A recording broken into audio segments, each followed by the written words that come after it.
Alhamdulillah wa bihi nasta'in ala umuri dunya waddin. Thumma usalli wa usallim ala sayyidin nabiyyin wa imamil mursalin wa ala alihi at-tayyibin wa azwaji at-tahirati ummahatil mu'minin wa man tabi'ahum bi ihsanin ila yaumiddin.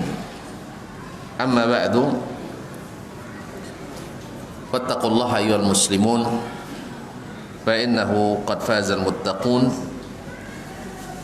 Ya ayyuhalladzina amanu taqullaha haqqa tuqatih wa la tamutunna illa wa antum muslimun.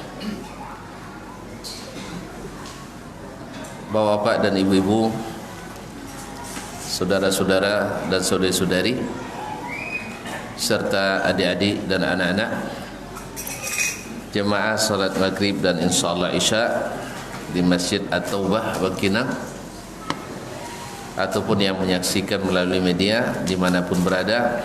Alhamdulillah, pada kesempatan ini kita diizinkan Allah bertemu kembali,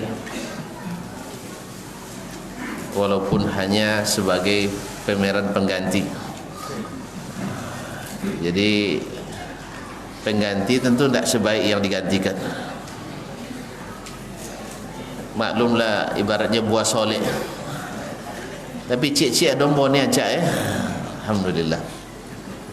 Jadi ambillah tema buah soleh. InsyaAllah ta'ala.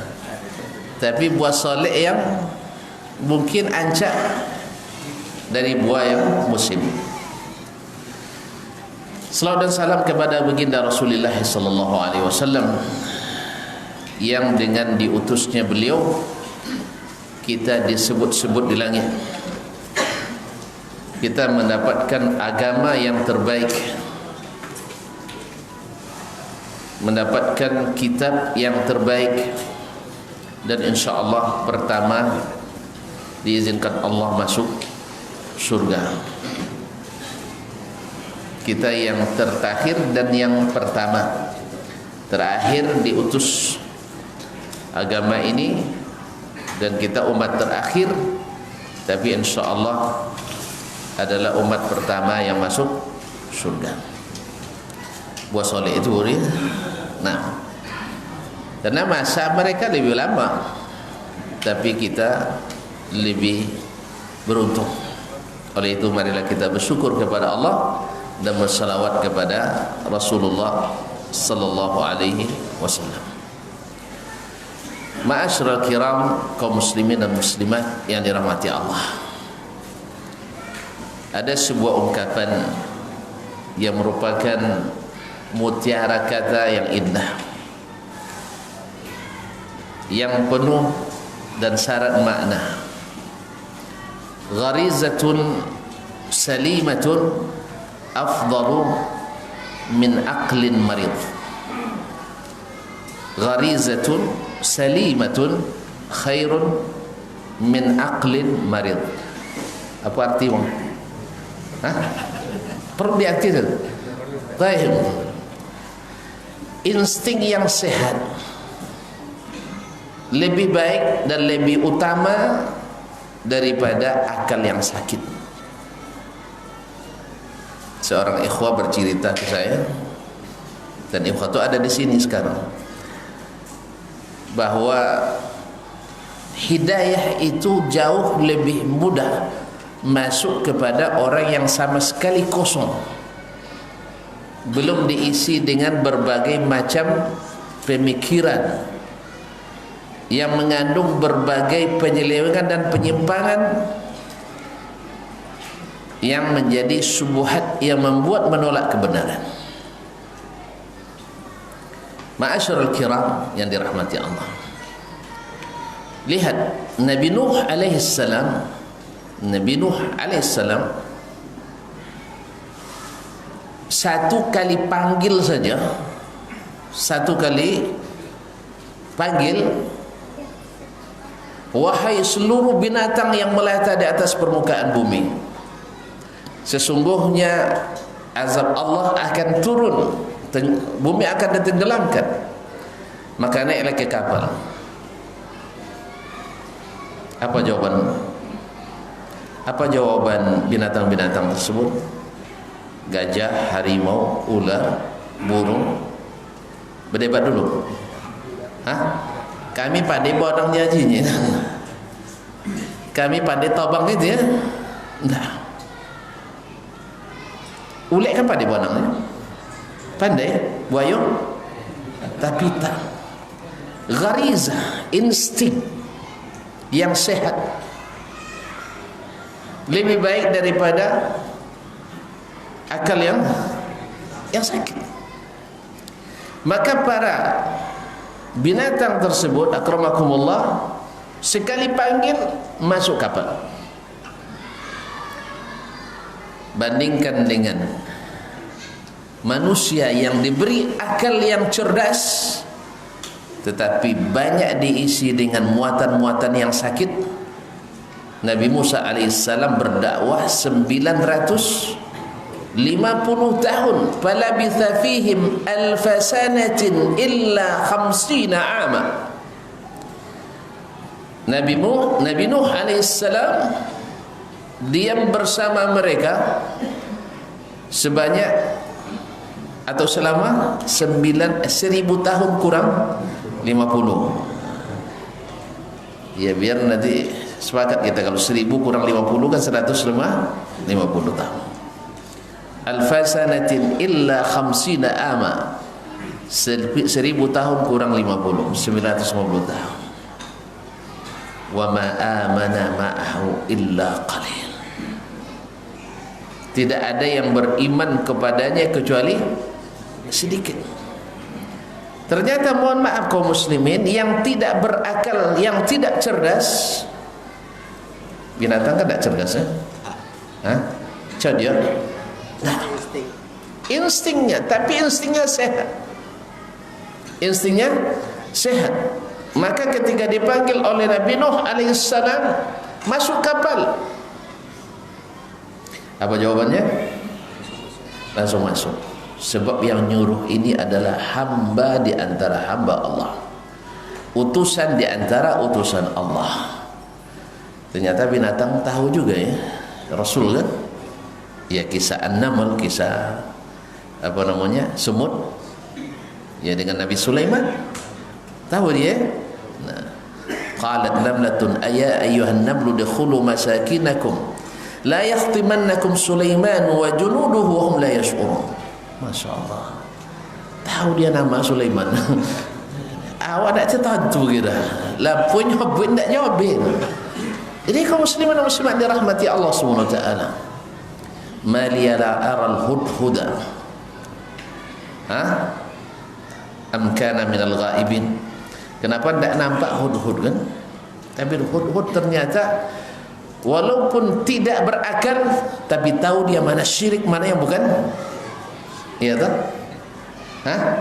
Saya mendapatkan mereka ya'buduna min dunillah, mereka beribadah kepada selain Allah. Gharizah yang salimah, yang sehat, insting yang sehat, bisa membedakan. Tapi akal yang cerdas tapi tidak sehat, yang syirik dibungkus tauhid. Ikan masin dibungkus plastik. Suatu semprot formalin ikan segar. Ya. Ikan masin tentu. Ikan masin lalamo. Kuai. Ndak air labah bulan. Dibungkus dengan plastik. Sudah itu dibuat formalin. Lalu ditulis ikan segar. Ikan segar. Kaum muslimin dan muslimat dirahmati Allah SWT. Ini hudhud bisa membedakan mana yang tauhid, mana yang syirik. Saya temukan mereka dipimpin oleh seorang ratu, seorang raja wanita, ratu namanya. Ya, nah. Kemudian mereka beribadah selain Allah, beribadah kepada selain Allah tahu dia itu penyelewengan. Tapi berapa banyak akal yang tidak sehat. Kadang-kadang tauhid dianggap syirik, syirik dianggap tauhid. Makanya kita kaum muslimin dan muslimat dirahmati Allah, untuk beriman kadang-kadang tidak memerlukan otak yang cerdas. Justru lebih dibutuhkan fitrah yang sehat. Fitrah yang sehat. Karena secara fitrah manusia, apapun yang ada dalam Al-Quran dan Sunnah, fitrah mengangguk-angguk dan mengakuinya. Tapi ketika masuk akal yang tidak, maklumat, ketika masuk data yang tidak sehat, lalu dibuat saringan yang tidak sehat, akhirnya menghasilkan natijah yang tidak sehat. Jangankan orang lain, putra seorang Nabi Nuh alaihissalam, binatang tadi dipanggil oleh Nabi Nuh, masuk langsung. Anaknya dipanggil, tangkap. Apa sebab? Karena dia punya pemikiran yang keliru. Kaum muslimin dan muslimat dirahmati Allah SWT. Wa nada Nuhun ibnahu wa kana fi ma'zilin ya bunayyarkam ma'ana, ya bunayyarkam ma'ana.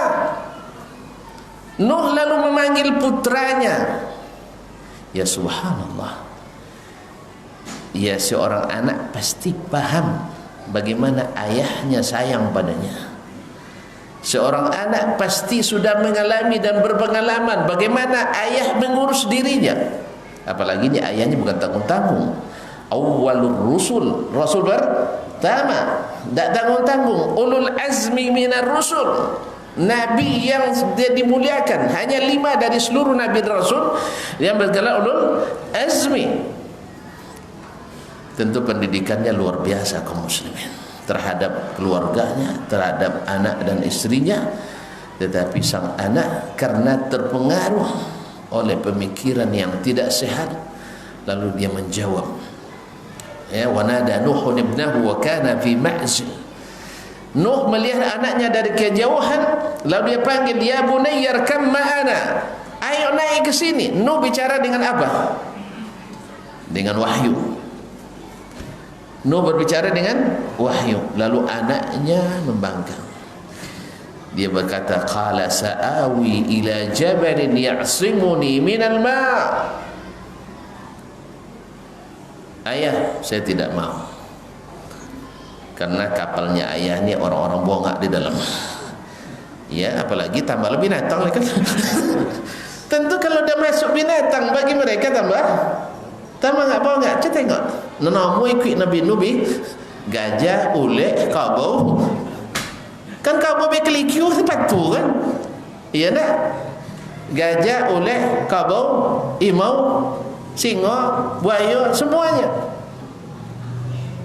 Memang dari awal mereka sudah berkata, kemana rakat tabaka illa alladzina hum araziluna badiyar ra'i.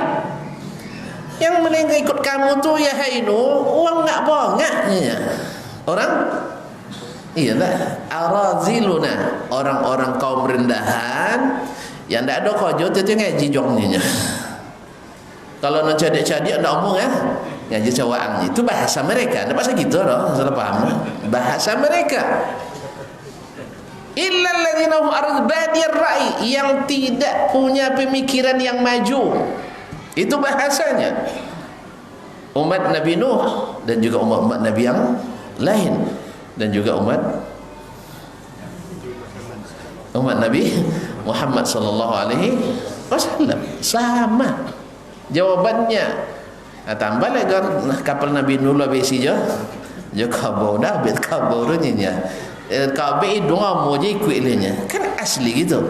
Nang-nang tu cuma kabau aja ni, Abu Sabu ni guru di kuitnya. Iya kan? Kamu itu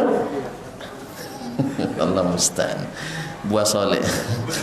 Buah soleh. Jadi kaum muslimin dan muslimat dirahmati Allah SWT. Apa jawaban anaknya? Sa'awi ila jabal, saya akan berlindung ke gunung. Sebab dalam ilmu secara epistemologi itu nomor ya, tidak ada bukti selama ini gunung ditenggelamkan oleh banjir bandang. Ya kan? Tak ada. Makanya anak Nabi Nuh diyakin seyakin-yakinnya berdasarkan pemikirannya, ilmu analoginya, rasionya yang tinggi dan hafalannya terhadap sejarah karena berinteraksi dengan orang-orang cerdas, bahasa mereka orang-orang cerdas yang berpikiran maju, yang punya pemikiran the futuristic Islam. Jadi Islam masa ya futuristik, berpikirnya ke depan, tak mau pikir ke belakang terlambat katanya. Pikirnya ke depan. Akhirnya lupa balik. Ya tak mau ingat tak kan bangkit tu ke depannya mandang tak catat alamat dia. Sudah itu balik apa? Tak bisa. Kita tak bisa kaum muslimin berpikir betul, harus ke depan, tapi jangan tinggalkan masa lalu, karena masa depan kita dibangun di atas masa lalu kita. Kalau baik tinggal menyempurnakan, kalau buruk kita tinggalkan yang buruk itu, lalu kita bangun bahwa kita tak akan kembali pada keburukan itu. Nah, umat Nabi Nuh, anak Nabi Nuh alaihissalam, dia bilang saya akan berlindung ke gunung. Ayah, tidak ada cerita setinggi apapun banjir maka gunung tidak akan tenggelam. Ini bahasa logis, bahasa empiris, ya. Lalu Nabi Nuh alaihissalam berbicara lagi kepada anaknya bahwa dengan apa Nabi, kalau Nabi bicara pakai apa? Wahyu. Makanya kaum muslimin dan muslimat dirahmati Allah, Allah tegaskan kalau Nabi bercakap tidak ada cerita. Tidak ada cerita. Qala la asimal yawma min amrillah. Wahai anakku, tidak ada yang bisa melindungi suatu apapun dari urusan Allah, dari perintah Allah hari ini. Tidak ada, gunung pun tidak bisa. Dan memang gunung pun tenggelam waktu itu. Wahala bainahumul mawju fakana minal mughraqin. Setelah jelas tak mau lagi dibujuk, walaupun dalam kondisi yang sudah sangat kritis. Memang akidah ini kaum muslimin dan muslimat, kalau bukan karena Allah yang buka, akan dalam kondisi kritis pun orang bertahan dengan kesesatannya. Makanya mintalah dengan jujur hidayah itu kepada Allah Subhanahu wa taala. Jadi anak Nabi mulia, paling Nabi pertama, Rasul pertama diutus oleh Allah Subhanahu wa taala dengan pendidikannya yang super maju, tetapi subhanallah, karena dia rusak pemikirannya dan rusak fitrahnya, maka akhirnya dia menolak kebenaran sekalipun dari orang yang dicintai dan mencintainya. Nabi Nuh alaihissalam, kaum muslimin dan muslimat dirahmati Allah, sebelum diutus jadi rasul, mereka yang bilang laqad kunta fina marjuwa qabla hadza. No, kamu ni kenapa begini? Dulu kamu sebelum jadi rasul. Mereka tak bilang rasul ya. Sebelum kejadian sekarang ini, Nuh, kamu tu sebenarnya orang harapan bangsa, putra harapan bangsa, negara dan agama. Cuman kalau begini tak bisa nih, Nuh, merubah tatanan sosial, politik, ekonomi, hubungan internasional. Nanti kita ditekan oleh kaum muslimin dan muslimat dirahmati Allah SWT. Ini bahasa.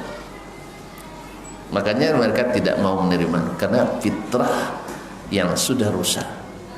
Oleh itu kaum muslimin dan muslimat dirahmati Allah, Nabi sudah jelaskan, ma min mauludin illa wa yuladu 'alal fitrah.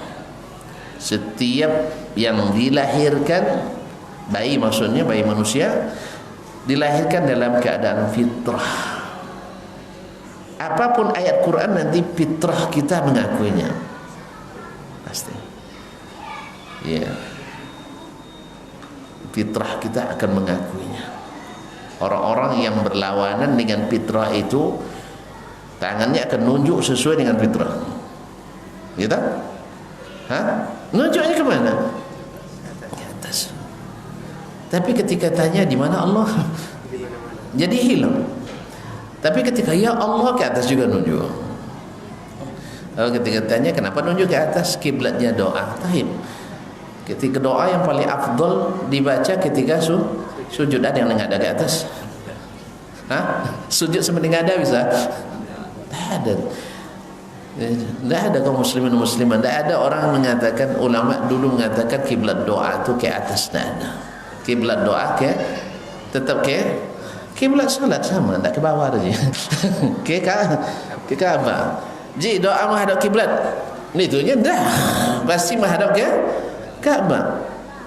Cuman jawaban asal-asalan. Memang kalau awalnya asal, pasti ujungnya asal-asalan. Makanya kaum muslimin dan muslimat, indahnya Islam ini ketika kita tidak berlawan dengan fitrah. Ya, makanya kaum muslimin dan muslimat, wajarlah Ibnul Marzuban, Muhammad Ibnul Marzuban, seorang ulama di abad keempat Hijriah, menulis sebuah kitab judulnya Fadlul Kilab ala kathirin mimman labisat thiyab. Artiin bang? Fadlul Kilab ala kathirin mimman labisat thiyab. Banyak keutamaan, ini payahlah nyobu tidak terjemah. Keutamaan anjing dari banyak orang yang memakai pakaian, maksudnya dari manusia.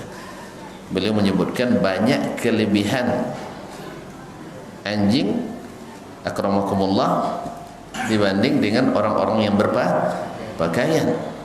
Kenapa? Karena fitrah tadi dah rusak. Di sini kita ketika Nabi Nuh memanggil hewan, tunduk kan? Karena memang perintah Allah. Perintah Allah, wa may yuti'ir rasul faqad ata Allah. Siapa yang taat pada Rasul sama dengan taat kepada Allah. Maka ketika mereka dipanggil dan tahu dia panggilan itu selamat, tapi orang tu enggak, ya, orang tu tidak mau dipanggil. Karena mohon maaf kaum muslimin dan muslimat dirahmati Allah, hewan-hewan kalau akan terjadi bencana, mereka ada instingnya, maka dilihat oleh orang, biasanya dilihat tanda bila binatang-binatang pada turun dari gunung, biasanya sudah tanda akan ada sesuatu yang akan terjadi. Jadi hewannya secara insting paham. Untungnya tidak belajar kapur. Untuk binatang tidak, kalau sampai belajar kacau loh antara mereka bayar. Ya, untuk tidak kuliah. Kalau sempat kuliah lah, lama berdebat sampai Nabi Nuh. Untung mereka tinggal di hutan. Soalnya kadang-kadang memang hebat tinggal di hutan. Makanya salah satu hadis menyebutkan di zaman fitnah itu, yang terbaik bagi seseorang itu tinggal di puncak gunung bersama beberapa ekor kambingnya. Di sana aman karena tidak terkontaminasi dengan berbagai pemikiran. Jadi kadang-kadang tinggal di hutan lebih selamat daripada tinggal di tempat-tempat yang sudah banyak terkontaminasi ini.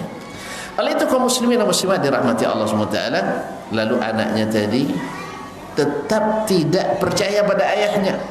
Akhirnya wahala bainahumul mawju fakana minal muraqin. Akhirnya akibat daripada mengikut hawa dan pemikiran yang tak sesuai dengan fitrah dan insting, maka akhirnya jadilah dia orang yang ditenggelamkan. Tenggelam di dunia, tenggelam di akhirat. Nasallallahu alaihi wasallam. Oleh itu kaum muslimin dan muslimat dirahmati Allah, kalau boleh milih-milih, ya, mana yang lebih kita pilih, tidak tahu sedikit pun tentang pemikiran-pemikiran yang menyimpang, atau tahu banyak, maka kita pilih lebih baik enggak tahu. Sebab seperti cerita kawan tadi, yang tak pernah belajar agama, ketika disampaikan kepadanya Al-Quran dan Sunnah cepat masuk. Apa sobat? Ibaratnya gelasnya masih kosong, masih bersih. Ya, tapi kalau gelasnya sudah diisi, isinya apa? Kontaminasi, barang-barang basi, pikiran basi masuk situ, segala pemikiran yang basi masuk, logika yang tidak logis masuk. Ini beda kaum muslimin antara logika yang logis dengan logika yang tidak logis. Bisa kita buktikan. Saya diskusi kemarin dengan mahasiswa saya, Masya Allah, ya, ketika diajak berlogika, saya ajak berlogika.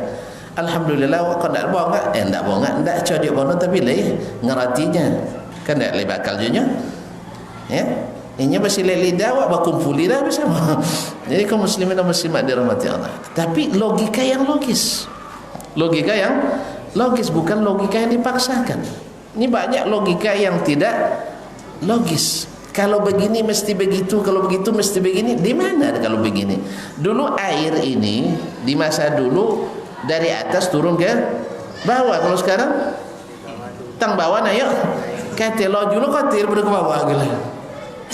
Ya tak? Jadi kaum muslimin dan muslimat. Kalau dulu piti nang rate copek turun ke bawah. Kalau kini ndak setoran kate loju dok turun. Payah. Banyak dokter Helmi contoh salemonnya. Iwi kate habis sampai telulurin. Iya nak. Awak suruh 3M naiknya 7M. Awak kan 3M kan? Memakai masker, menjaga jarak, tak boleh. Dan cuci tangan pakai sabun, sah? Hanya lapir, sekali hampir 7M. Itu nak kenek buruk, kenek buruk. Lai-lai siapa bapak Allah mustaq. Kaum muslimin dan muslimat dirahmati Allah SWT. Jadi memang ini contoh yang Allah berikan kepada kita. Jadi gelas yang masih kosong diisi air jernih, insya Allah jernih. Tapi kalau gelas yang sudah masuk kontaminasi pemikiran, maka dimasukkan Al-Quran pun ujungnya jadi pemikiran. Sah? Iya tak? Ayat jadi pemikiran, jadi pemikiran Allah dalam Al-Qurannya.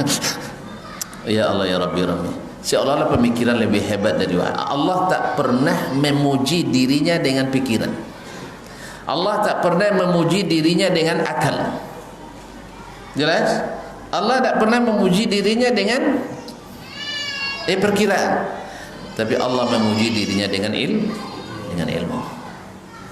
Wa fawqa kulli zi ilmin alim wa huwa 'allamul ghuyub wa huwa as-sami'ul 'alim. Makanya akal itu kecil, makhluk. Ini kadang-kadang saking rusaknya dia bilang Allah takut pada logikanya, Tuhan takut pada logika. Ini kekufuran nyata kaum muslimin dan muslimat. Makanya tadi saya katakan, jadi gharizah salimah afdalu minal aqlil marid, bahwa sesungguhnya insting fitrah yang sehat lebih baik daripada akal yang sakit. Sebab bawa pola kodang badan tapi domam le tolak apa dah? Atau kajut. Bapa pun cerdasnya tetapi terkontaminasi pikirannya, takkan jernih keluarnya. Ayat bisa jadi subuhan, sunnah jadi subuhan. Allah musta'an. Jadi apapun bisa jadi subuhan. Maka hati-hati kita kaum muslimin dan muslimat dirahmati Allah. Dan memang seperti kata kawan tadi, tak bisa sekali sabun. Makanya tidak heran kita kenapa orang-orang yang berpendidikan setengah pendidikan lebih susah mendapat hidayah daripada orang yang sama sekali tidak berpendidikan agama. Sampai dulu ketika kami di Jakarta, semacam hipotesa bukan hasil penelitian, anak-anak sekolah umum itu lebih mudah menerima Al-Quran dan Sunnah dibanding anak-anak yang kuliah di sekolah agama. Nah, institusi keagamaan. Apa sebab? Karena masuknya sebagian atau mungkin banyak, mungkin juga dominan pemikiran yang tidak sehat. Seperti yang pernah saya lontarkan ke Bapak dan Ibu semuanya, ketika ada pemikiran seperti ini, ternyata ulama Al-Quran, tafsir dan hadis itu belum menjelaskan makna Al-Quran dan hadis secara komprehensif. Ancak punya boso komprehensif. Awak pun payah tak boso buka kamus lu mulu kan apa komprehensif dugaannya ya. Nah, secara utuh dan lengkap. Cuma buat telusuri siapa nyabuin. Kasar nyabuin dah tu hadis, baca hadis tak topik gitu dah. Tu tanya kayaknya nyapa nak baca kitab tarik tafsir Tabari sampai tamat. Judul dah hafal dia. Nombor kitab dah hafal dia kan. Macam mana pula menilai sesuatu yang dia bukan ahlinya. Dan itu yang banyak terjadi. Itu yang banyak terjadi. Baca artikel baik atau baca jurnal mengeritik Imam Al-Bukhari. Kalau Imam Daraqutni ni hormat ke Al-Bukhari, tapi nya Bukhari kan sendak cadik sendiri. Bukhari kadang lah. Inya sahih kesan ada ulama lain mendahib. Seolah-olah sahih Bukhari kebanyakan dahib. Jadi tanya, nya Bukhari siapa namanya? Ndak habis nombor dia tu macam. Kasabarilah kamu masa. Warilah kamu. Woi, wangi sih. Kaum muslimin dan muslimat dirahmati Allah. Ini contoh daripada gharizah yang sehat menyelamatkan. Akhirnya binatang itu selamat. Itulah yang menjadi keturunan binatang hari ini. Karena yang tidak masuk semuanya habis. Maka masuk sepasang. Dan itulah yang menjadi nenek moyang ke umat manusia semuanya. Alhamdulillah wali masuk beriman tu ya. Iya. Kalau tidak beriman kan yang lain kan mati sudah. Bukan sudah. Iya kan? Alhamdulillah nenek moyang kita semuanya orang beriman. Maka jangan mau kalah. Jadi kalau dipanggil Rasulullah SAW bilang hadir Rasulullah. Jangan sampai nanti lu sibuk Rasulullah. Jangan. Jelas? Kalau Nabi yang manggil sami'na ata'na, siap Rasulullah, siap, bilang aja siap dulu. Gak tengah jalan tak tolong je diri, itu lain lagi. Yang penting kalau Nabi dan Rasul sallallahu alaihi wasallam memanggil, atau Allah dan Rasul sallallahu alaihi wasallam memanggil dalam Al-Qur'anul Karim, orang yang sehat dia bilang sami'na wa ata'na. Jangan sekali-kali antum bilang jangan fikir dulu lah. Kalau sesuai dan tema, kalau enggak kan banyak ulama ni, banyak kaum muslimin dan muslimat. Ulama betul banyak, tapi tidak semua ulama itu mesti diikuti. Jelas? Kan ada ulama kadang ya diulamakan. Sama dengan adat awak kan ada istiadat, ada adat yang diadatkan, ada yang adat yang teradatkan. Non asli adat istiadat. Sudah itu adalah adat yang diadatkan. Habis kalau lah habisnya buah salihnya dah. Tak lama mati. Nah, baik, ini contoh. Dari antara manusia sendiri ada yang akalnya masih sehat, di tengah-tengah orang yang akalnya sakit. Ada contoh? Contohnya istri Nabi dan Nabi Nuh sakit. Nabi Lut sakit juga bini. Istri Nabi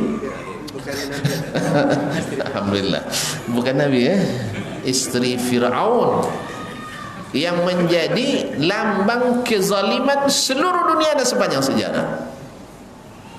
Sopo zalim dunia disebut orang Fir'aun. Sampai laki zalim sebut cara Fir'aun namanya. Iya. Laki sampai di Fir'aun dia. Itu tambah baca jadi pun dan dah abang cara Fir'aun je. Itu lah tahu aja dia dah. Asia radhiyallahu anha alaihi salam. Di tengah-tengah masyarakat yang rusak semuanya, ternyata ada buah soleh yang bernas. Masya Allah, tabarakallah, bernas. Sampai Nabi katakan tidak sempurna dari kaum wanita kecuali 4. Yang salah satunya adalah Asia imra'atu Fir'aun. Masya Allah. Dari seluruh wanita sepanjang sejarah yang sempurna hanya 4. Maryam, Asia, istri Nabi Nabi Ibrahim, ayo. Terus Ummul Mukminin Aisyah radhiyallahu taala anha. Kaum muslimin dan muslimat dirahmati Allah. Asia masuk di tengah-tengah orang. Kenapa? Karena dia tidak mau menerima cara berpikir mereka. Sebab dia kenal betul dengan Fir'aun. Dia tinggal di rumahnya. Ya tak? Fir'aun itu kalau ponek pandainya, masa Tuhan pandai ponek. La ta'khudhu sinatun wa la naum. Minta pacik. Masa Tuhan minta pacik. Coba, sebenarnya orang-orang pengikut Fir'aun itu sakit semuanya. Sebab dia tahu sendiri Fir'aun melawan Musa. Bisa seorang dah tak tolong ke tukang sihir. Kalau betul dia Tuhan, kenapa minta tolong sama yang lain? Cuman karena sudah rusak. Gua aja. Apalagi takut kena antin. Takut kena antin. Karena bahasa gini apa nama? Resupel saja. Resapelnya. Jadi kaum muslimin dan muslimat, kalau pegawai takut kena pecat atau kena mutasi atau nanjak tu dah sakit sana. So jadi staf ahli lah sakit palu, apa lagi jadi nanjak. Allah musta'an. Akhirnya mereka terpaksa ngangguk-ngangguk mengiyakan pekerjaan Fir'aun. Padahal mereka yakin Fir'aun bukan Tuhan. Dan berapa banyak kaum muslimin dan muslimat dirahmati Allah, orang-orang yang yakin orang yang diikutinya salah, tapi kadang kepentingan acalah. Kok sama-sama boluluk palo jadi asal dia tanduk lain. No, tanduk dak ni ngono gitu. Palo labu dah. Luluk. Makanya kini wa ubah keedah le tuan-tuan. Polon jen sampai baluluk tanduk wajib mana? Lah. Dan tak nak boleh baluluk palo. Lapui baluluk palo tak dapat. Lebih baik maka sekarang keedah kita tidak. Ya, kepala enggak boleh kotor, enggak boleh kotor lumpur. Tapi tanduk harus mengena. Maka jen bakal lolom kubangan. Itu bakal lolom kubangan tu. Ya, maka bersaing di atas ring ya. Kan tak perlu luluk dah. Bahasa emprot lagi perlu ada minyak wangi gitu kan. Jadi kaum muslimin dan muslimat. Yalah, jenah boleh luluk palu dak? Ya. Cak dak ngono pak tanduk, tapi palu jen luluk.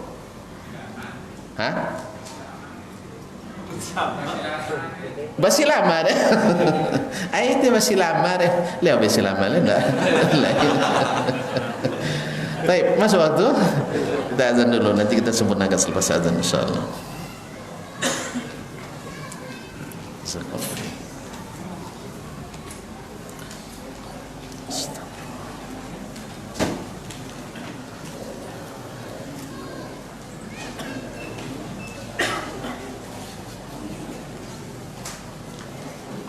Allahu Akbar.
Kaum muslimin dan muslimat rahmati Allah SWT, istri Fir'aun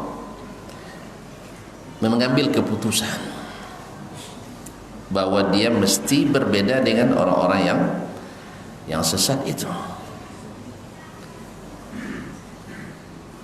Anak Nuh jadi membuat keputusan dia mesti berbeda dengan penyeru kebenaran. Ini orang-orang berakal. Oleh itu kaum muslimin dan muslimat dirahmati Allah,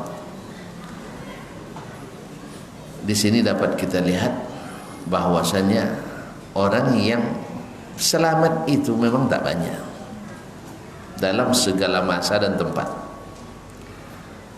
Dalam segala masa dan tempat. Maka tidak boleh kita merasa ragu dan bersedih di saat dominannya orang tidak mengikuti yang hak. Dominan memang di mana-mana, di setiap masa dan tempat. Makanya Allah SWT tidak jadikan ukuran kebenaran itu adalah orang terbanyak. Bahkan Allah tegaskan, wa in tuti' aktsara man fil ardi yudilluka an sabilillah. Kalau engkau ikuti kebanyakan manusia, kebanyakan orang di atas bumi ini. Kenapa bumi disebut? Karena kita tinggal di bumi. Kenapa di langit? Orang langit seluruhnya orang di langit semuanya malaikat kan, orang taat semua. Tapi orang bumi dia lah jauh. Lah jauhnya. Akhirnya engkau banyak.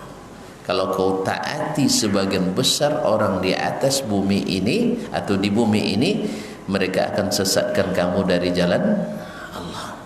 Kebanyakan. Wallahu musta'an. Karena apa? Karena kecenderungan orang itu melihat sesuatu yang baru, dan yang baru itu selalu diinginkan. Yang kedua, setiap yang dilarang itu, kata orang Arab, kullu mamnu'in marghub. Segala yang dilarang itu suka orang carinya.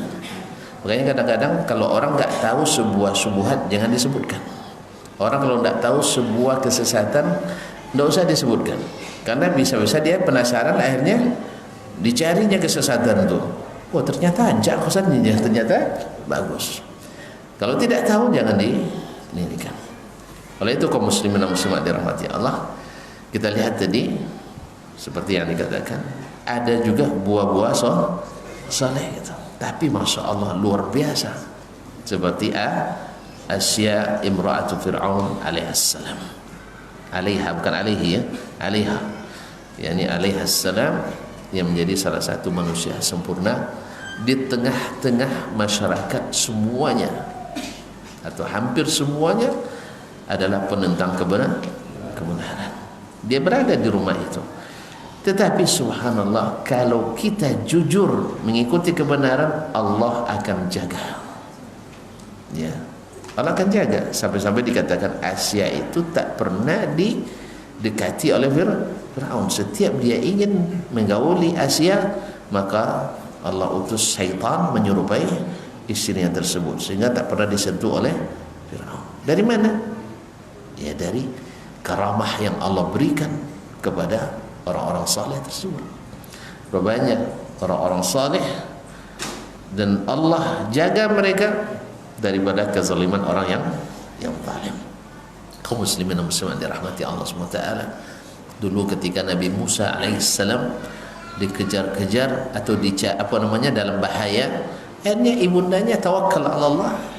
Ya, Allah masukkan ilham ke dalam hatinya, masukkan anakmu itu ke dalam tabut, ke dalam kotak peti atau dalam keranjang, lalu hanyutkan di sungai Nil itu. Nanti akan diambil oleh orang yang memusuhiku. Orang yang akan memusuhi dia sendiri. Allah menghendaki Musa tumbuh di bawah pemeliharaan musuh bebuyutannya. Ya tak? Allah yang jaga kan? Fir'aun membunuh, tapi subhanallah Allah menghendaki Musa tumbuh sampai menjadi rasul. Tidak ada yang bisa. Tidak ada yang bisa. Oleh itu kaum muslimin dan muslimat dirahmati Allah SWT, Maka hidup itu sebenarnya pilihan kawan. Silakan dipilih. Anak Nuh milih sesat, hancur. Kenapa dia sesat? Karena ikut pikirannya. Asia memilih berubah dari keburukan orang-orang di sekitarnya, akhirnya Allah jaga dan pelihara dia. Bahkan binatang yang tidak berakal, lalu Allah selamatkan dengan sekali panggil oleh Nabi Nuh alaihissalam. Jadi manusia ini kadang-kadang betul lebih tongkol dari, ya betul. Banyak ayat menyebutkan walaqad zara'na li jahannama katsiran minal jinni wal insi lahum qulubun la yaqiluna biha wa lahum adhanun la yasma'una biha wa lahum a'yunun la yubsiruna biha ulaika kal an'ami bal hum adall. Takkan lebih daripada itu. Binatang sekali panggil datang.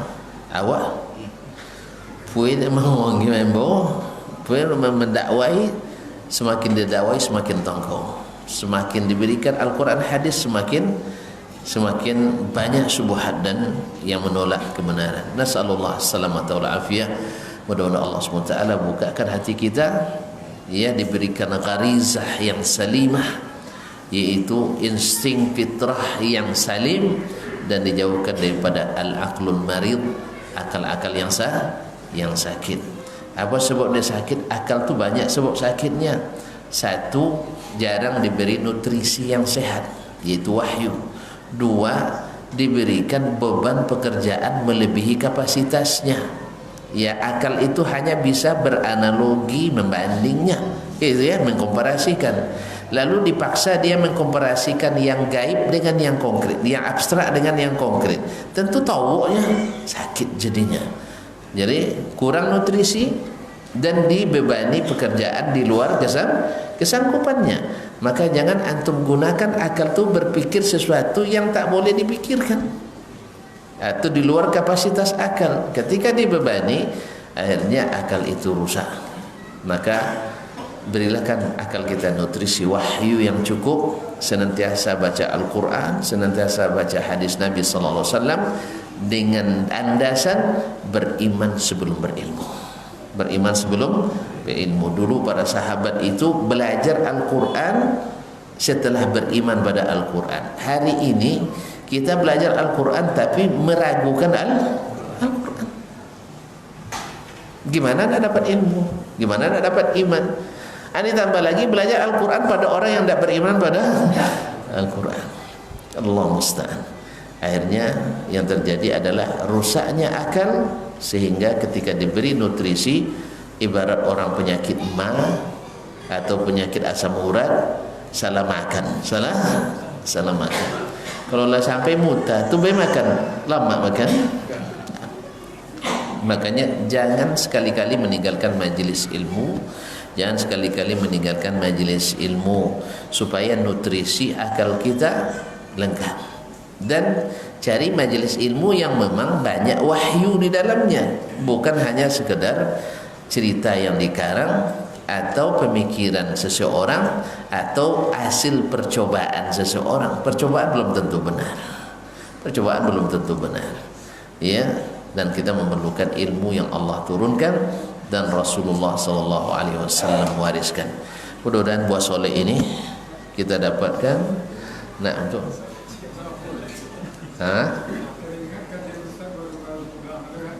baru-baru pulang. Sampo Jeko. Ayam punya kandang ini. Ayam tak bisa masuk ke kandang. Masya Allah.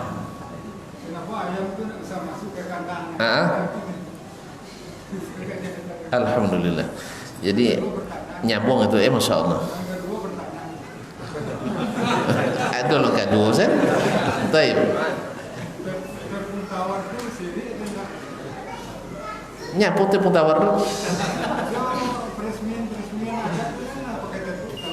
Nyaput tepung tawar lo.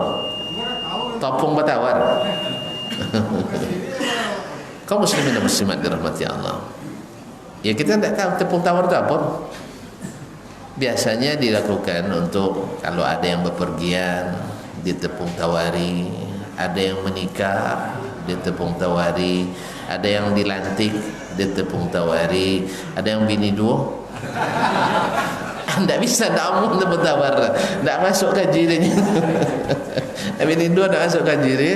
Subhanallah, berarti lah ada masalah dalam dulu. Kaum muslimin dan muslimat, paling kurang menurut hemat saya ya, paling kurang hukumnya adalah mubazir. Karena beras yang sudah dibentuk beras ya, dibuang-buang. Untuk apa dibuang? Minimal mubazir. Kalau memang itu dianggap budaya mubazir. Budaya kalau bertentangan dengan syariat, ya tinggalkan aja. Kan tidak rusak hidup kita gara-gara tinggalkan itu. Kecuali lah dulu penghasilan situ ada amprar. Enggak. Tolong jangan sampai turun amprar. Kalau turun amprar supaya ya mubah. Nah, ya kalau pakai amprar apa ya mubah. Kan tidak ada bisa merealisasikan anggaran, gagal kita. Nanti disclaimer laporannya. Jadi kaum muslimin dan muslimat dirahmati Allah, itu minimal. Yaitu membuang-buang harta itu dilarang dalam Islam. Nabi melarang kita 3 perkara, salah satunya adalah wa idha'atul mal, yaitu membuang-buang harta.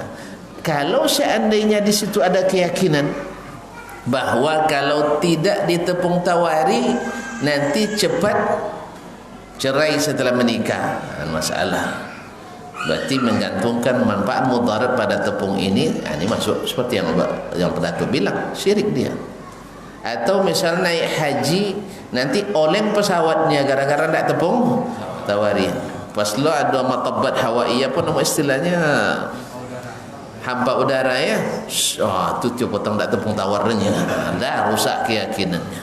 Rusak keyakinan. Dan sekodok-kodok tepung tawari tidak nawur, tidak sih nawur gitu kan.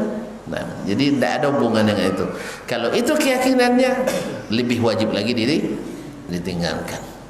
Tergantung di budaya manapun. Sebagian bilang dari asal dari agama Hindu, asal dari agama Melayu, dari manapun asalnya. Kalau tidak sesuai syariat, ayo segera disesuaikan aja.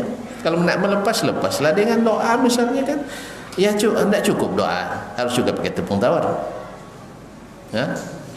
Kadang proses nikah tidak kena lama gara-gara itu kan. Betong lo tepung tawar kan. Soalnya tanggal tahun. Iya kan? Banyak jadi deh. Kadang menghadiri minta lo tausiah ya kan. Asal itu acara sungkem, acara pijak papu kan. Iya banyak acara. Sudah itu ceramah tinggal 5 menit nak azan. Makanya kalau ada acara macam itu kodok minta ceramah sebelum acara sungkem-sungkem ni banyak sungkem banyak. Tapi apa isi kan tak benar kan? Ya, suka tai. Jadi ala itu ni gara-gara itu tanya panjang situ tu. Nah, kalau memang tak sesuai atau ada pelanggaran syar'i, maka kita harus bersihkan budaya kita dari pelanggaran syar'i. Pada asalnya budaya itu kan sebagian kan yang dibuat-buat saja, asal tidak ada dalam budaya kita asalnya. Buktinya tidak semua kita yang pakai tepung tawar. Kan Melayu kan banyak kan? Ada Melayu Acu, ada Melayu Minang, ada Melayu Banjar, ada Melayu. Kan tak semua pakai tepung tawar. Itu tandanya tidak asli. Tandanya tidak kami non disiko saatnya. Yang disiko ada yang tidak lagi. Iya tak? Berarti tanda itu bukan asli. Masuk pengaruh-pengaruh yang lain. Oleh sebab itu diupayakan untuk ditinggalkan. Karena tidak akan mengurangi anggaran, insyaAllah. Tidak mengurangi anggaran. Kalau nak buat anggaran, insyaAllah senangnya. Tidak perlu tepung tawar kalau baiklah kaum muslimin dan muslimat. Nah, ada baru-baru ini Ustaz menyampaikan Ustaz lain dia mengatakan ini bahwa Nabi Adam itu katanya Nabi Adam melihat nama Nabi Muhammad itu di tiangnya Arsy. Ini bagaimana Ustaz? Insya-Allah tengok. Ada riwayat yang tidak sahih bahwa ketika Nabi Adam memakan buah khuldi dan dia bertobat, fatalaqa Adamu rabbih kalimatin fataba alaih. Ketika dia tobat, Allah bilang irfa rasak, angkat kepalamu. Ketika angkat pertama nampak dia tulisan Allah sebelah kanan, Muhammad sebelah kiri. Ya ndak ngaku ada aras dong kira. Kan ndak ngaku nyebut itu dah. Mosong Allah semayam di aras kan ndak ngaku dah. Kecanda-canda ngaku dah jadi. Iya kan dia menghadap Allah gini kan? Iya kan? Berarti irfa' ra'sak itunya Allah Ta'ala. Sudah itu bangku ada Nabi Adam alaihissalam polo. Sudah itu nampak di tiang aras. Berarti Allah semayam di aras enggak? Atau mengawasi aras? Allah musta'an. Jadi ini lucu-lucu kan. Yang palsu-palsu masuk, yang asli enggak masuk. Itulah tandanya rusak pemikiran. Itu tanda rusak. Yang palsu-palsu begini masuk nih. Sehingga banyak dibuat musajid adol enggak? Allah Muhammad itu dasar situ sana. Tapi jenis soal apa? Asal muasalnya di situ memang. Jadi ditulis itu siapa tuh Muhammadnya, aikolah rasul terbaik di antara cucumu nanti. Jadi akhirnya siapa yang minta dengan nama Nabi Muhammad pasti aku kabulkan. Akhirnya lahirlah tawassul dengan Nabi SAW. Jadi kaum muslimin dan muslimat, anehnya Abu Bakar tak tentu itu rela, Umar tak tentu itu, Allah musta'an. Kecuali dalam riwayat-riwayat yang juga sejenis. Makanya kaum muslimin catat baik-baik, mengada-ngada dalam agama akan berimbas mengada-ngada dalam dalil agama. Al-Quran joleh di saripal sunnah termasuk hadis. Kalau hadis ada dhaif, masya Allah dhaif mantap dunia. Ya, tidak dia meninggalkan hadis dhaif, akhirnya dibela hadis dhaif mati-matian, hadis sahih ditolak mati-matian. Kau juga muslimin, sunnah lah joleh ditolak, tapi bid'ah yang tak joleh dibela-belain. Jadi gimana sebenarnya antum mencintai sunnah atau mencintai bid'ah? Tidak mungkin dua-duanya kaum muslimin, karena Nabi mempertentangkan antara keduanya. Kalau kau pegang sunnah tinggal bid'ah, kalau ambil bid'ah kau tidak mungkin melaksanakan sunnah. Oleh sebab itu sunnah dan bid'ah itu berlawanan, tidak berkawan. Ya dalam hadis kan joleh wa iyyakum muhdatsil umur, sebelumnya alaikum bisunnati kan, pegang sunnahku. Cuma begitulah yang namanya kalau sudah terkontaminasi, apa aja bisa jadi basi. Ya apa aja bisa basi. Jadi sunnah basi, bid'ah yang angin-angin tahu. Padahal sebenarnya ya kita sepakat semuanya, sepakat ahli bid'ah dan bukan bid'ah sepakat bahwa Nabi lebih baik dari selain Nabi. Baik, apa nek ponek jo anta bantah atau keadaan lain dulu. Tapi dia mau hobi babantah. Tapi babantah jadi akhirnya macam itu. Awak kan nak menyatukan umat. Nak menyatukan umat kan? Menjaga persatuan dan kesatuan. Tidak ada yang lebih menyatukan kecuali Rasulullah SAW. Ayolah, sama-sama kita ikut Nabi SAW dengan sempurna. Ya. Tak pakai tak pakai ngaliak-ngaliak kan, ya, dengan sempurna ikut Nabi sallallahu alaihi wasallam semampu kita, tentu semampunya kan.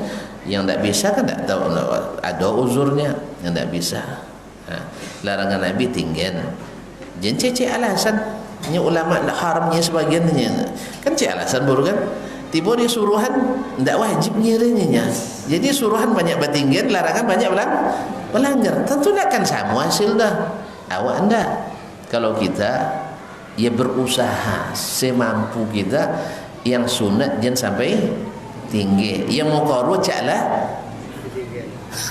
yang muqarrah cak tinggi, yang pahala tinggi dulu.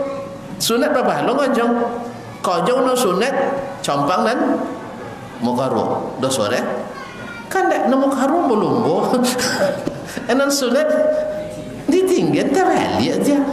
Nyen sunat kan disuruh, nunu karo ditagang. Ya. Nah, cuman kalau ada itu membuat jangan babantah dah gede itu caranya. Makan sabik kan. Dan kalau kan ngaji Ustaz Bati mau kok ndak ngajinya, ngajilah. Bola kok do kamai. Tapi tak izin ke pengurus. Nah, itu dia. Pak Haji, mana nak mokok dah kan sampai mokok ngaji Ustaz dan tak masuk orangnya kan. Tak apa mokok lah tapi jauh. Buat ruang karantina. Kalau itu kan ya ada fikih aulawiyatnya. Kalau ndak kan mokok ndak ngaji dia. Nyamun join nak bini pun join. Tiada payah dah tentu. Jangan join bini nak. Caklah mokok. Ya. Jalannya sama Syekh Ibn Utsaimin diceritakan oleh muridnya Khalil Muslih. Beliau malam-malam subuh-subuh, dia dulu kan alun melampu macam gini kan. Masa beliau masih muda-muda tiba, tapi lah terkenal. Jadi pergi solat subuhnya imam situ. Buat solat nak muda di duduk-duduk tapi simpang jalan tu. Seorang lainnya kat kawan lah pulang kayaknya kan. Itu anak muda syebahnya, sibuk obor kan. Syebah. Kalau main orang tua yang tak terhormat, syebah panggil kan. Woi orang tua itu masuk. Tuanya kan. Ayolah. Boleh minta apinya. Tu apa dah nak bokoknya. Ni beres ya. Beres ya. Kalau baca sosial tu mokong saji wanya moka saji kan sambil mokok dak apa dah. Cita-cita. Nya tetapnya dak habis share nya jangan kau saji kan. Jangan saji sangko jon tu biasa ya. Sampai di musaji Syekh Al-Sintan kan habis hormat ke ulama kan dia cium palo kan tercongang je kan tak ada tertogaknya. Siapa ni? Syekh Ibn Utsaimin astagfirullah. Alhamdulillah katanya Syekh taubatnya dari mokok dan jadi murid setia Syekh. Alhamdulillah. Itu akhlak muslim. Kalau ada nyabit dari ustaz ni dan mokok bisa buang ngajinya tak buang mokok lah. Ya, sebab ngaji lebih penting pada mokok. Nah, pada mokok lah dulu. Misalnya ya, karena meninggalkan ngaji itu lebih parah daripada merokok. Itu jelas. Meninggalkan ngaji itu lebih parah daripada merokok. Ya tak apa lah, mokok lah. Ya asal ini izin dia pengurus. Tapi kalau tanya dia pengurus keadaan dan tagang izin buat di lu mokok ya. Baiklah kaum muslimin dan muslimat dirahmati Allah. Mudah-mudahan la tajawab tu. La jole. Alhamdulillah. Terima kasih dan mohonlah. Jadi riwayat Bapak Ibu salih banyak. Alhamdulillah. Terima kasih dan mohon maaf. Wallahu taala alam wa sallallahu ala nabiyyina Muhammadin wasallam wa subhanakallah bihamdik asyhadu an la ilaha illa anta astaghfiruka wa atubu ilaik. Wassalamualaikum warahmatullahi wabarakatuh.